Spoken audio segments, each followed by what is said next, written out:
Hey, what's up, everybody? Today I want to talk about LuLaRoe and the docu-series LuLaRich, which I watched on Amazon Prime. Now, why do I want to talk about that? Well, one, I actually just recorded a video about MLMs in general a couple of weeks ago. I just published it earlier this week, but I recorded it before I actually watched this docu-series. I've always been kind of intrigued by multi-level marketing companies, or what some people might refer to as direct sales companies. And so that's why I wanted to do that video and talk about kind of the similarities or differences or overlaps between MLMs, multi-level marketing companies, Ponzi schemes, and pyramid schemes. So I'll put the link up in the top to that video so that you can jump over and watch that, because I'm not going to go into as much depth here, but that video could help explain some of the conclusions I come to in this video. So, if you have any questions, jump over and watch that video. So back to LuLaRoe. I wanted to do this video on LuLaRoe because of the recent docuseries, and also because after I did that other video, it's good to look at a specific example, and we could have chosen many other companies to look at, but again, because of the recent docuseries, I decided to do this video using LuLaRoe as an example. So the first question that I want to ask here is LuLaRoe a multi-level marketing company or an MLM? The reason why I even need to address that question is because in the docuseries, the founders said that they are not a multi-level marketing company. Now, I can't remember exactly if they said kind of what they were, but the basic gist of it was, we're not multi-level marketing. We're a traditional kind of wholesale business. We sell inventory to retailers who then retail that inventory to the end consumer. And they were very adamant about not being a multi-level marketing company. Now, they absolutely are, without a doubt, a multi-level marketing company. They have sales representatives who sign up sales representatives under them on their team, who then sign up people under them, who then sign up people under them. That is one of the main goals. And it is a direct sales company where they have not the company selling to the end consumer, but all of these sales reps who are selling to the end consumer.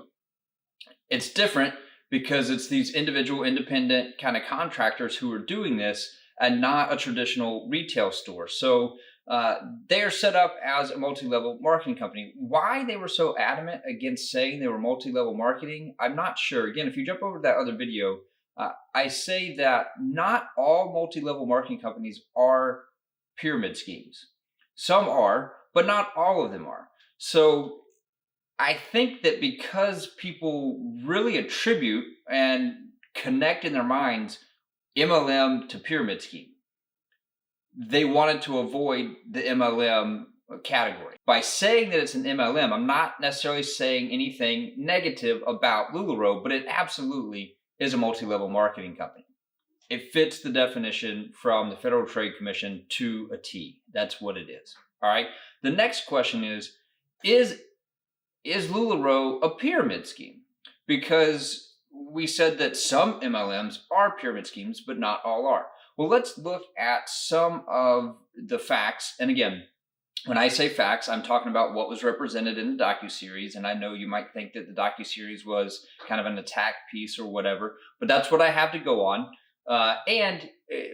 Just the general knowledge that I have about other companies that are set up this way, watching the docuseries and hearing the stories, it all kind of lines up with a lot of other multi-level marketing companies. So let's jump into kind of my thoughts on whether or not LuLaRoe is a pyramid scheme. All right, so the facts as laid out in the docuseries are that in order to sign up to be part of LuLaRoe, you have to come in under someone else and you have to buy your initial inventory package. So, you sign up to the company, you might lay out $5,000 or $2,000 or $7,000 or whatever. They had different levels of packages for you to get into the company. And that's kind of your starter pack. All right. So the initial payout is to purchase your initial inventory that you're then going to sell. Some of the compensation structure, which may have changed over the years. In fact, there was a court case that I think required them, it sounded like in the state of Washington, to change how they structure their compensation. But compensation package, from what I could tell in the docuseries, was you obviously make money when you sell the inventory. So you buy the inventory from LuLaRoe, you then turn around and sell it, and that income is yours. It never said directly if that goes to you, but again, based on the way it was laid out, it should, because you've bought the inventory from LuLaRoe and now you're getting paid when you sell that inventory. Another way that you could get compensated was, of course, earning commissions or some sort of bonus pay off of those that you sign up underneath you. So if I was a LuLaRoe consultant, or whatever they term their sales reps, if I was a LuLaRoe consultant and I signed up 2 people under me, I could earn commissions off of what they do in their business. Now, originally, it was set up that when they sign up, they buy their initial inventory, right? They might buy $5,000 of inventory. And I would get a commission off of that when they purchase the inventory, not when they turn around and sell it to the end consumers, but when they purchase it from LuLaRoe. All right. Now, I think some of that may have changed as well more recently, but that's how it was originally set up. So those are the 2 ways that I'm compensated, whether I sell the inventory that I purchased myself, or I get commissions off of those who are under me who purchase inventory. And then actually, if they sign up people under them, I can earn commissions off of that. They would, and I would, because they're still in my what is called a downline, or those that are underneath me in the structure. So that was the way that you could earn money in LuLaRoe. That's the way that you can earn money in LuLaRoe. And so when we talk about, real quickly, again, go into more detail in that other video, but a pyramid scheme is where you earn your money by signing up new people, not by the sale of the product. So we talked about in LuLaRoe, you have both of those. But again, kind of based on most multi-level marketing companies and what was represented in the docuseries, those who did well, very, very well, got in early because they're near the top of the organizational structure, which means there are more people underneath of them that they can earn bonuses on when they buy more inventory. So you got in early if you did very, very well, and you signed up a lot of people underneath you. So the people who did very, very well, their bonus checks were based largely off of who was signed up under them and how many was under them, not what they were actually retail selling to end customers. So if you look at that, there was an example, a story in the docuseries where, someone said, they were making a couple $100,000 in bonus checks. Meanwhile, they were only selling about $18,000 to $20,000 worth of actual product. So very, very successful, but not based on the sale of products. That aligns with pyramid scheme. Now, bear with me. I'm not actually saying LuLaRoe is a pyramid scheme at this moment, but that factor aligns with what the Federal Trade Commission talks about as being a pyramid scheme. However, I actually think that LuLaRoe avoids technically being a pyramid scheme because of the fact that the commissions were based off the purchase of inventory.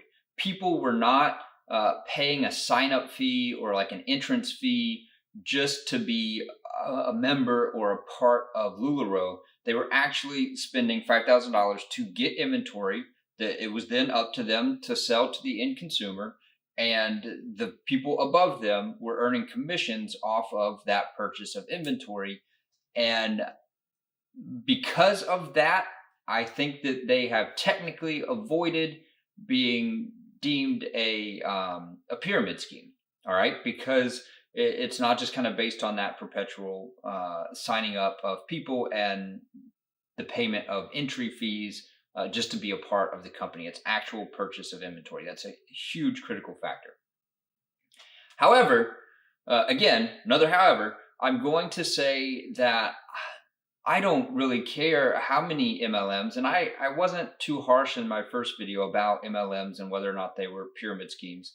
But here I'm going to be a little bit harsher. I think that, even though MLMs can technically avoid being pyramid schemes, I think that they are bad business model. All right. I think it's a bad business model. I think that the statistics prove that, and I'll share a little bit about why I think that. And I personally think that, you can be a part of one and do all right. You can be a part of one and do very well.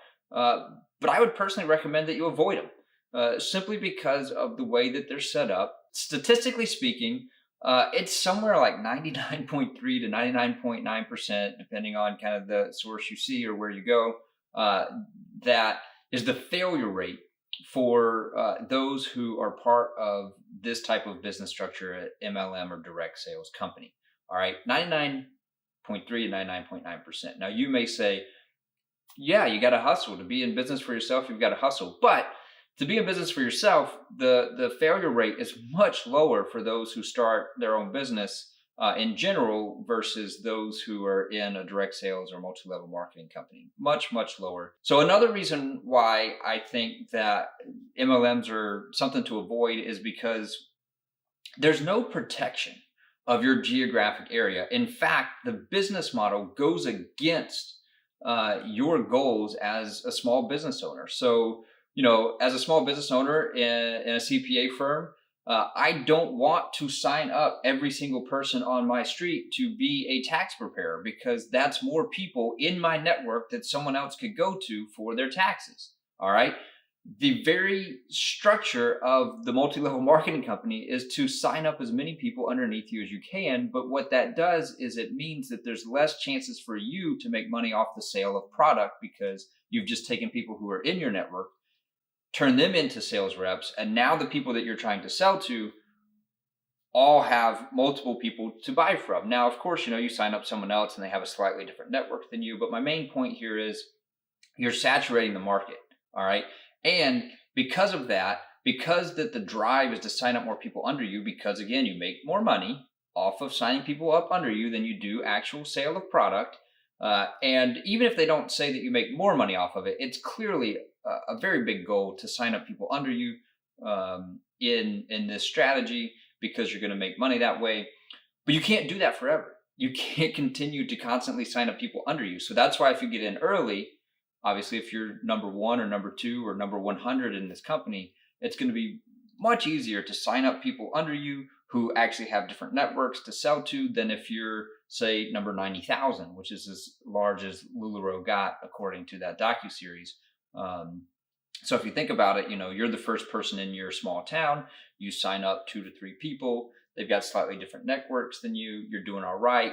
But as they need to sign up more people, there's just not that many people to sign up. And then they're all sales people and no one left to buy the inventory from you. So it's a bad business model. I don't understand the business model, because again, typically you would want to have a product that people need to come to you for, so that you're making money off the sale of the product because everyone wants to buy your product from you. All right, so let's recap real quick, because if I don't recap, I'm going to end up just kind of rambling a little bit and talking in circles and kind of repeating myself. So LuLaRoe is a multi-level marketing company because of the way it's set up as a direct sales company, where you have a goal. Even if it's not the main goal, it is one of the main goals to sign up other sales reps underneath of you, because that is one of the ways that you can actually make money in the company. All right. The second thing is the majority of people in the company who were successful made money off of signing up people under them, not primarily from the sale of product. The third thing is, as we continue to sign up more and more people, those who are later in line have a much lower chance of actually making money as a representative of the company. It's harder to succeed in these businesses than it is in a typical kind of startup business. And LuLaRoe itself, it talks about billions in sales, but they didn't specify, again, according to the docuseries, they didn't specify how much of those sales came from actually selling to end customers, because LuLaRoe makes its money off of selling inventory to salespeople. And then if they can't turn around and sell it, LuLaRoe still makes money, right? The person who loses money is the sales rep. So a lot of product never made it to end consumers, which is another piece of why this tends to lean towards pyramid scheme. I already said that it's not technically by definition, and they probably wouldn't lose a court case if they were criminally prosecuted as a pyramid scheme because of that. So my thoughts here are, it's either going to be much more difficult for you to be a small owner in this space. Not saying that you can't do it, not saying that there aren't people out there doing it with LuLaRoe right now, where they're making money off of the actual sale of product, but it's going to be more difficult than if you kind of go a more traditional route where you start your own company, not a part of a business where you have to sign up other people under you, and where they're kind of mass marketing where everyone can be a sales rep. You want a little bit of a barrier to entry to your business so that not everyone can do it.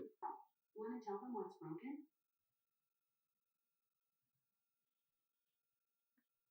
Google just talked to me. So that was kind of weird and distracting.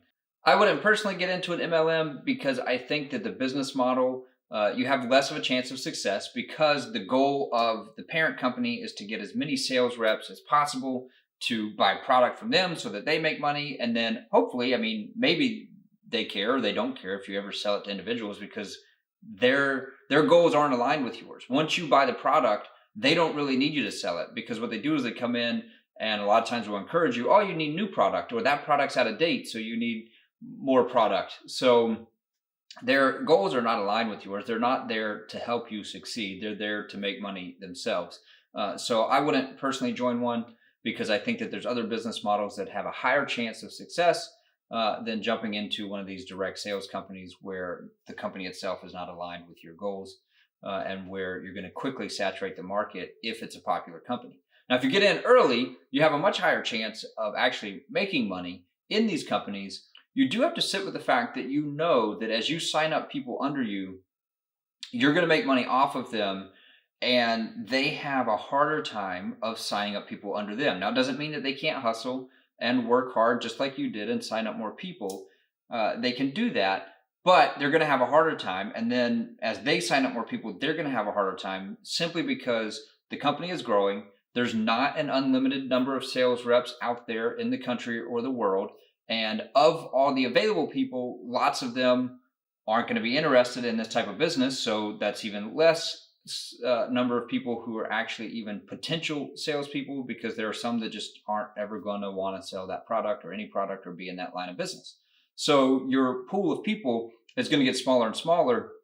And the question you have to sit with is, am I comfortable kind of pitching to them? You can make a ton of money in this business, knowing that it's going to be harder for them than it was for you.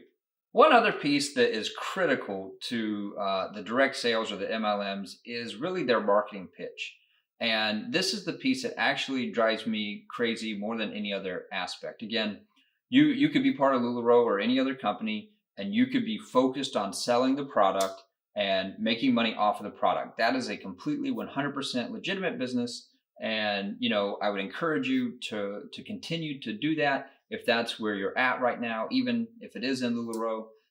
However, what really drives me crazy is the fact that what I usually see, and like I said, I don't actually see much about LuLaRoe, but I've seen plenty of others. In fact, there was one when we were out in California that was just running rampant at the time. And everyone, it seemed like, was signing up for it. But what drove me crazy was I never saw posts about the product itself. Okay, I'd see one or two posts about how great the product was to every 8 or 9 posts that I saw about, hey, I'm doing great. I'm making a ton of money selling this product. Come talk to me about how you can make a ton of money selling this product too. Quit your job or stay at home, or you're a mom and you don't have time, earn full-time money with a part-time job. All of that is garbage. All right. I'm going to say that very clearly. It's garbage. I hate when they sell the kind of financial independent dream, knowing that less than 1% actually attain that. And 2, that it's going to be harder and harder for the people underneath them to attain that. And 3, why are you talking so much about signing people up if you have a legitimate, successful business of selling product? Well, how are you going to sell it if you're not even talking about the product? You're just talking about signing up more people under you. All right. Shouldn't you want to continue to sell that product to those people instead of signing them up, where then you just lost some of your customer base? Now, okay, you're going to make money off of their customer base. But that feels funny to me. All right. So kind of wrapping up just that one little piece. If you're talking more about, I want to help you get rich quick. They don't say that, but yeah, they do. Yeah, they do. I want to help you get rich quick by signing up for this thing, and it's so simple, and all you got to do is do this and sign up more people and do this, and it's just a program, and all you got to do is plug into it, and you'll be able to stay at home and make full-time money. That's baloney. steer clear of anything that's selling you on that dream. In summary, not officially pyramid scheme, probably. My opinion, as a CPA who has clients with lots of small businesses, I would steer clear of this particular business model, whether you call it direct sales or MLM, where your main chance of success is to sign up people under you. I'd steer clear of that. You want your success to come from providing a product or service itself that you're making money off of. And if you're doing that within an MLM, great, go for it. You don't have to do it within an MLM, though. You can do it outside of it and probably be better off. My name is Brad. I'm with Wooten CPA. My goal is to bring peace to your finance and tax responsibilities. Please subscribe to the channel, hit the bell so you're notified when new videos come out. Thank you for watching.